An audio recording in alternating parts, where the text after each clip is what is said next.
On se retrouve aujourd'hui pour travailler sur les automatismes, à savoir manipuler des écritures littérales.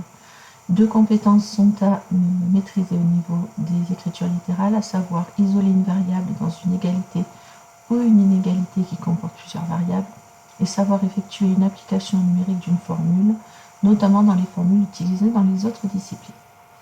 Je vais vous présenter donc ces deux automatismes à l'aide de la formule qui nous donne le volume d'un cylindre de révolution de rayon R et de hauteur H.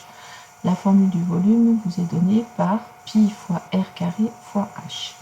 Donc ici, nous avons une expression du volume en fonction des deux variables qui sont le rayon de la base et la hauteur du cylindre. Si je veux exprimer une de ces variables à partir des deux autres, par exemple, si je veux exprimer la variable h en fonction des autres, je vais devoir écrire h égale et une expression qui va être en fonction de v et de r. Pour cela, je procède de la même manière que lorsque j'ai une équation à résoudre. Je vais devoir isoler ma variable h dans un des membres. Ici, si je veux isoler ma variable h dans un des membres, ça veut dire qu'il faut que je me débarrasse de pi fois r au carré. Pour me débarrasser de pi fois r au carré, vu que c'est multiplié, il faut que je divise les deux membres de l'égalité par pi fois r carré. Et donc, cela nous donne v sur pi fois r au carré qui est égal à h, que je peux écrire aussi h égale v sur pi fois r au carré. Et j'ai exprimé la hauteur h en fonction des variables v, le volume, et r, le rayon. Si cette fois-ci je voulais exprimer le rayon de ma base en fonction du volume et de la hauteur, même chose, je devais devoir isoler r. Dans un premier temps, je vais isoler r au carré. Et je me retrouve avec v sur pi fois h qui est égal à r au carré. Donc, je peux écrire que r au carré est égal à v sur pi fois h. Maintenant, je dois me débarrasser du carré. Pour cela, je vais passer à la racine carrée dans chacun des membres. Étant donné que le rayon est une valeur positive, je ne vais pas avoir la solution avec moins racine carrée de celle-ci. Et donc, j'obtiens que r est égal à la racine carrée de v sur pi fois h.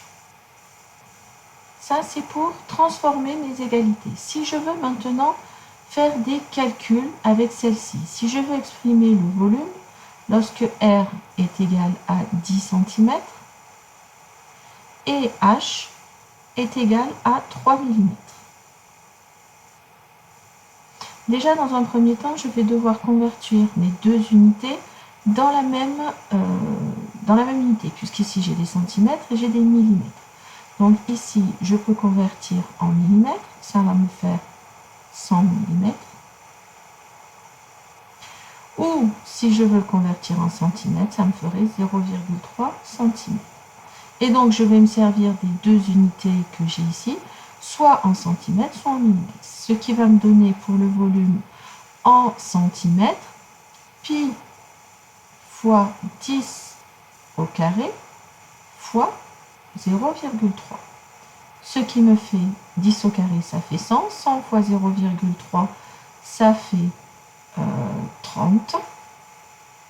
Et donc, ça nous fait 30 pi. Ça, c'est la valeur exacte du volume. Et c'est en centimètres cubes.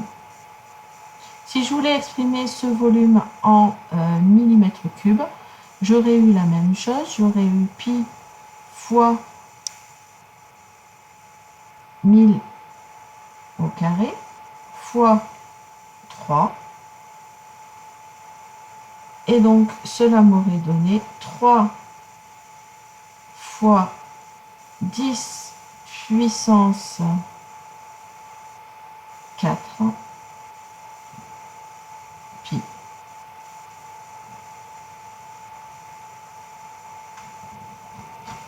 Il me reste bien entendu à écrire l'unité. Vu que les deux valeurs R et H étaient en millimètres, je me retrouve avec des millimètres cubes. Intéressons-nous maintenant à un autre exemple.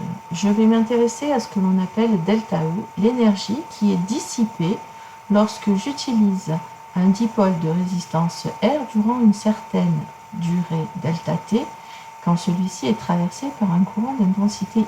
J'ai alors la formule delta E égale R fois I au carré fois delta T. Si je demande d'exprimer R en fonction de delta E, I et delta T, je vais devoir isoler R dans l'expression. Et donc, pour cela, je vais diviser par I au carré fois delta T. Donc, je me retrouve avec delta E sur I au carré fois delta T qui est égal à R.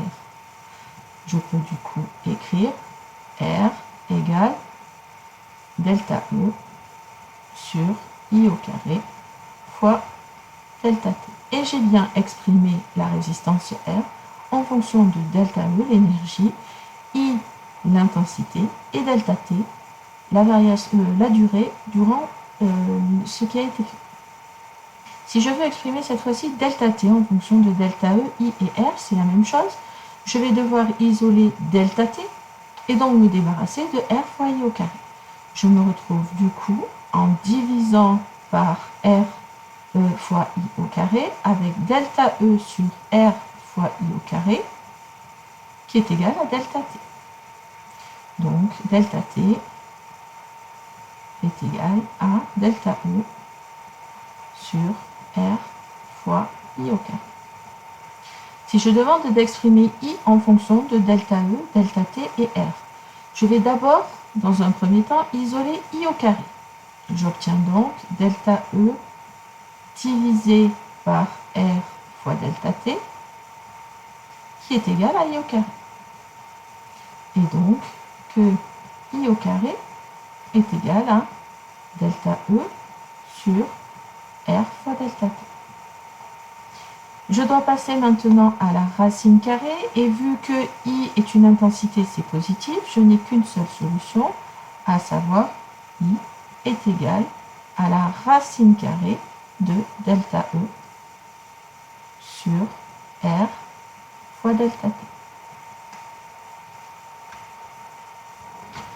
Voyons ce que cela donne si maintenant je veux utiliser cette formule pour calculer l'énergie dissipée par un dipôle de résistance 100 ohms parcouru par une intensité de 200 ampères durant une durée de 5 secondes. À ce moment-là, la formule nous donne que delta E est égal à R, donc 100, fois 200 au carré, fois 5.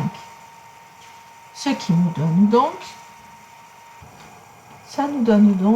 avec la calculatrice, 2 fois 10 exposant 7 et l'énergie exprimée est en joules. Voilà, j'espère que cette vidéo vous aura permis de mieux comprendre comment on utilise les expressions littérales en les manipulant, les exprimant avec d'autres variables ou pour faire simplement des calculs.